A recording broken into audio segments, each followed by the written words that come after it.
നമസ്കാരം, മലയാളി വാർത്ത ഇൻസൈഡിലേക്ക് സ്വാഗതം. ഇപ്പോൾ താക്കോൽ എവിടെയാണ് ഇരിക്കുന്നത്? അത് അവിടെ തന്നെ ഇരുന്നോട്ടെ. KSRTC ബസ് ഒരു വല്ലാത്ത അപാരത. റഹീമും തോറ്റെടുത്ത് സച്ചിൻ തന്നെ വന്ന് ഒന്ന് വെളുപ്പിക്കാൻ നോക്കിയതാ. പക്ഷേ എല്ലാം കയ്യിൽ നിന്ന് പോയി. സച്ചിനും ആര്യയും റഹീമും പറയുന്ന കഥ വേറെ വേറെയാണ്. ആര്യ പറയുന്നു ബസ് മുന്നിലെന്ന്, സച്ചിൻ പറയുന്നു പിന്നിലെന്ന്. റഹീം പറയുന്നു സച്ചിൻ ബസ്സിൽ കയറിയെന്ന്. ഇപ്പോൾ സച്ചിൻ പറയുന്നു ബസ്സിൽ കയറിയിട്ടേയില്ലെന്ന്. എവിടെയെങ്കിലും ഒരിടത്ത് ഉറച്ചു നിൽക്കടേ. ഈ കാര്യത്തിലെങ്കിലും കുറച്ച് ഒത്തൊരുമ വേണ്ടേ? സഖാക്കളെ തിരക്കഥ ഉണ്ടാക്കുമ്പോൾ ഒരുമിച്ചിരുന്ന് ഉണ്ടാക്കണം. അതായത് മെഴുകാൻ ഓരോ നേതാക്കളെ ഇറക്കുമല്ലോ, അവരെ ഉൾപ്പെടെ വിളിച്ചിരുത്തി കഥയുണ്ടാക്കണം. കാണാപ്പാഠം പഠിക്കണം. അല്ലെങ്കിൽ ഓരോരുത്തരും പറയുന്നത് ഓരോ കഥകളായി പോകും. കഴിഞ്ഞ ദിവസം റഹീം വന്നിരുന്ന് പറഞ്ഞതിനെ എല്ലാം നേരെ ഉൾട്ടയാക്കി ഇപ്പോൾ സച്ചിന്റെ ന്യായീകരണം. ഇതെല്ലാം കേട്ട് കിളി പോയിരിക്കുകയാണ് ഗോവിന്ദൻ. എനിക്ക് എന്തിന്റെ കേടായിരുന്നു എന്ന ചിന്തയിലാണ് പാർട്ടി സെക്രട്ടറി. സൈബർ ആക്രമണത്തിൽ വന്നിരുന്ന് കരയുകയാണ് സച്ചിൻ ദേവ്. ഇതാണ് പറയുന്നത്, കൊടുത്താൽ കൊല്ലത്തും കിട്ടുമെന്ന്. KK രമയോട് അന്ന് ചെയ്തത് ഓർമ്മയുണ്ടോ? യദുവുമായി ഉണ്ടായ പ്രശ്നത്തെ തുടർന്ന് താൻ ബസ്സിൽ കയറി യാത്രക്കാരോട് മോശമായി പെരുമാറി എന്ന രീതിയിൽ പ്രചരിക്കുന്ന വാർത്തകൾ തെറ്റാണെന്ന് സച്ചിൻ ദേവ് MLA പറയുന്നു. വളരെ മോശമായി പെരുമാറിയ ഒരാളോട് തിരിച്ചുണ്ടാവുന്ന സ്വാഭാവിക പ്രതികരണമാണ് അന്ന് ഉണ്ടായത്. അതിന്റെ പേരിൽ വലിയ രീതിയിലുള്ള സൈബർ ആക്രമണങ്ങളും താനും ആര്യയും ഇപ്പോൾ നേരിടുന്നുണ്ട്. പ്രതികരിക്കുന്നവരെ സമൂഹ മാധ്യമങ്ങളിലൂടെ അപകീർത്തിപ്പെടുത്തുന്ന തെറ്റായ പ്രവണതയാണ്. ഇതിനെതിരെ നിയമ നടപടികളുമായി മുന്നോട്ടു പോകുമെന്നും സച്ചിൻ ദേവ് പറയുന്നു. ഒരു ചാനലിന് സച്ചിൻ നൽകിയ അഭിമുഖത്തിൽ പറഞ്ഞ ചില കാര്യങ്ങൾ റഹീം പറഞ്ഞതുമായി ചേർത്ത് വായിക്കുമ്പോൾ വലിയ പൊരുത്തക്കേട്. സച്ചിൻ പറയുന്നത്, പ്ലാമൂട് ജംഗ്ഷനിൽ വെച്ച് കാറിന്റെ പിറക് ഭാഗത്ത് ഇടതുവശത്തായി അതിവേഗത്തിൽ വന്ന ബസ് ഇടിക്കാൻ വരികയാണ്. പെട്ടെന്ന് KSRTC ബസ് ബ്രേക്ക് ഇടുന്നു. ആ സമയത്ത് തന്നെ ഈ ബസിന്റെ നമ്പർ നോട്ട് ചെയ്യുകയും ചെയ്തിട്ടുണ്ട്. അതിനെ നിയമത്തിന്റെ വഴിക്ക് നേരിടാനാണ് ഞങ്ങൾ തീരുമാനിച്ചത്.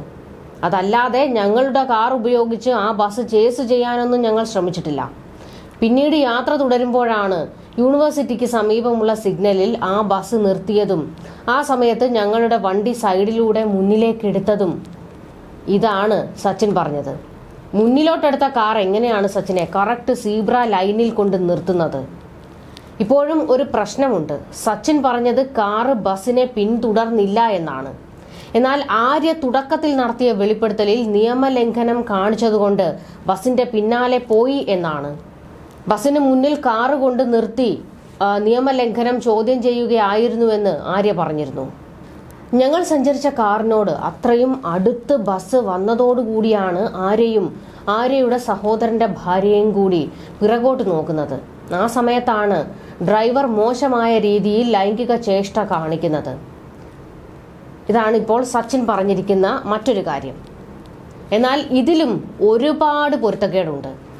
നേരത്തെ പറഞ്ഞിരുന്ന കഥയിൽ ബസ് മുന്നിലാണ് ഉണ്ടായിരുന്നത്.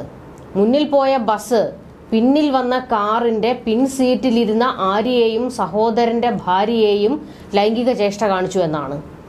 എന്നാൽ സച്ചിന്റെ കഥയിൽ ബസ് പിന്നിലും ആര്യ പറഞ്ഞ കഥയിൽ ബസ് മുന്നിലുമാണ്. ബസ് ഞങ്ങളുടെ കാറിന് സൈഡ് തന്നില്ല, അതുകൊണ്ടാണ് പിന്നാലെ പോയത് എന്നായിരുന്നു തുടക്കം മുതലേ ആര്യ പറഞ്ഞിരുന്നത്. അങ്ങനെ ബസ് തടഞ്ഞു നിർത്തി സംസാരിച്ചപ്പോഴാണ് ഇത് വാക്കുതർക്കമായതെന്നും ആര്യ പറയുന്നുണ്ട്. അപ്പോൾ സച്ചിൻ പറഞ്ഞ കാര്യം വീണ്ടും പൊളിഞ്ഞടുങ്ങിയിട്ടുണ്ട്. ആത്മാഭിമാനം പണയപ്പെടുത്തിക്കൊണ്ട് അധികാരത്തിന്റെ പ്രത്യേകമായ ഇമേജ് സംരക്ഷിക്കുന്ന രാഷ്ട്രീയ പ്രവർത്തന ശൈലിയല്ല എന്റേതെന്ന് സച്ചിൻ പറയുന്നു. കടുത്ത സൈബർ ആക്രമണമാണ് എനിക്കും ആര്യയ്ക്കും എതിരെ നടക്കുന്നതെന്നും സച്ചിൻ പറയുന്നു. ഇമേജ് നോക്കുന്ന സച്ചിൻ സഖാവ് എന്തേ നടന്നത് പലതും ഇപ്പോൾ ഉൾട്ടയാക്കി പറയുന്നു. പരസ്പര വിരുദ്ധമായത് പലതുമാണ് ഇപ്പോൾ പറഞ്ഞു ഫലിപ്പിക്കാൻ നോക്കുന്നത്. അതും കയ്യിൽ നിന്ന് പോയതോടെ പറഞ്ഞൊപ്പിക്കാൻ കിടന്ന് പെടാപ്പാടുപെടുന്നു. പിന്നെ സൈബർ ആക്രമണം നടത്തുന്നതിൽ സച്ചിനും ഒട്ടും മോശക്കാരനല്ല. KK രമയെ സൈബർ ഇടത്തിൽ അങ്ങേയറ്റം അപമാനിച്ചത് MLA ഓർക്കുന്നില്ലേ? ചെയ്തു കൂട്ടുന്നതൊക്കെ ബൂമറാങ്ങായി തിരിച്ചടിക്കുകയാണ്, അത്രയേ ഉള്ളൂ. രക്ഷിക്കാൻ വന്നിട്ട് സച്ചിനെ അടപടലം കുടുക്കിയിട്ടാണ് റഹീം പോയത്. എന്നാൽ റഹീം പറഞ്ഞതിന്റെ നേരെ ഉൾട്ടയാണ് ഇപ്പോൾ സച്ചിൻ പറയുന്നത്. ഡ്രൈവറുമായി തർക്കം നടക്കുന്ന സമയത്തും ബസ്സിലുണ്ടായിരുന്ന കണ്ടക്ടർ വളരെ മാന്യമായാണ് സംസാരിച്ചത്. ബസിന്റെ മുൻഭാഗത്തെ ഫുട്ബോർഡിൽ നിന്ന് ഞാൻ കണ്ടക്ടറോട് സംസാരിച്ചിരുന്നു. ഡ്രൈവർക്കെതിരെ എനിക്ക് പരാതിയുണ്ടെന്നും ഇങ്ങനെയാണോ വാഹനം ഓടിക്കേണ്ടതെന്നും എന്തെങ്കിലും അപകടം സംഭവിച്ചിട്ടുണ്ടെങ്കിൽ എന്തായിരിക്കും സ്ഥിതിയെന്നുമാണ് പറഞ്ഞത്. അവിടെ വെച്ചാണ് ഞാൻ എനിക്ക് കൂടി ടിക്കറ്റ് എടുക്കൂ എന്ന് പറയുന്നതും അതിനെയാണ് ഞാൻ ബസ്സിൽ കയറി എന്ന രീതിയിൽ പറയുന്നത്. ആ ബെസ്റ്റ് സച്ചിൻ ബസ്സിൽ കയറി എന്ന് പറഞ്ഞത് മറ്റാരുമല്ല, കൂട്ടത്തിലുള്ള റഹീം തന്നെയാണ്. അതെ, സച്ചിൻ ബസ്സിനുള്ളിൽ കയറിയിരുന്നു. കണ്ടക്ടർ എൻ്റെ സുഹൃത്താണ്. തമ്പാനൂരേക്ക് പോകാൻ സച്ചിൻ ടിക്കറ്റ് എടുക്കാൻ കയറി എന്ന് പറഞ്ഞത് റഹീമാണ്. തിരക്കഥ പൊളിച്ചത് മുഴുവൻ സഖാക്കൾ തന്നെയാണ്. അതിന് നാട്ടുകാരുടെ മെക്കിട്ട് കയറിയിട്ട് എന്താണ് കാര്യം? സ്ത്രീകൾക്ക് വേണ്ടിയും സച്ചിൻ സംസാരിച്ചിട്ടുണ്ട്. സ്ത്രീകൾ നമ്മുടെ സമൂഹത്തിൽ നേരിടുന്ന പ്രശ്നങ്ങൾ ചെറുതൊന്നുമല്ല. സ്ത്രീകളുടെ അഭിമാനം സംരക്ഷിക്കുക, സ്ത്രീത്വം സംരക്ഷിക്കുക, വ്യക്തികളുടെ അഭിമാനം സംരക്ഷിക്കുക എന്നിവയൊന്നും വാക്കുകൊണ്ട് മാത്രം പറഞ്ഞാൽ പോരാ, അത് പ്രാവർത്തികമാക്കേണ്ടതാണ്. പണ്ട് പ്രിയപ്പെട്ട കോടിയേരി ഇത്തരം അക്രമങ്ങളെക്കുറിച്ച് പറഞ്ഞ വാക്കുകളുണ്ട്. ഞങ്ങൾ ഇതൊക്കെ സഹിക്കും, ഞങ്ങൾക്കിതൊന്നും സഹിക്കുന്നത് ഒരു പ്രശ്നവുമല്ല.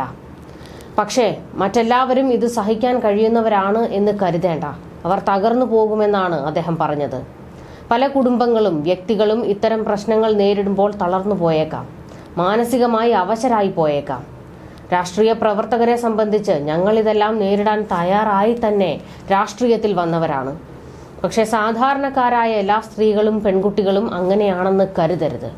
ഇത്തരം പ്രശ്നങ്ങൾ അവരുടെ ജീവിതത്തിൽ വലിയ ആഘാതമുണ്ടാക്കിയേക്കാം. അത് മനസ്സിലാക്കാൻ നമ്മുടെ സമൂഹത്തിന് കഴിയണമെന്ന് സച്ചിൻ വളരെ വൈകാരികമായാണ് പ്രതികരിച്ചിരിക്കുന്നത്. അപ്പോൾ ആദ്യം ഒരു ശുദ്ധികലശം വേണ്ടത് CPM-നുള്ളിൽ തന്നെയല്ലേ? കൂട്ടത്തിലുള്ള പെണ്ണുങ്ങൾക്കെതിരെ ലൈംഗികാതിക്രമം നടത്തിയ എത്രയോ സഖാക്കളാണ് ഇപ്പോൾ വലിയ അധികാര സ്ഥാനങ്ങളിൽ ഇരിക്കുന്നത്. ആദ്യം സഖാത്തികളുടെ മാനം രക്ഷിച്ചിട്ട് പുറത്തേക്ക് വന്ന് മറ്റുള്ളവരെ നന്നാക്കാൻ നോക്കുന്നതല്ലേ മാതൃകാപരം?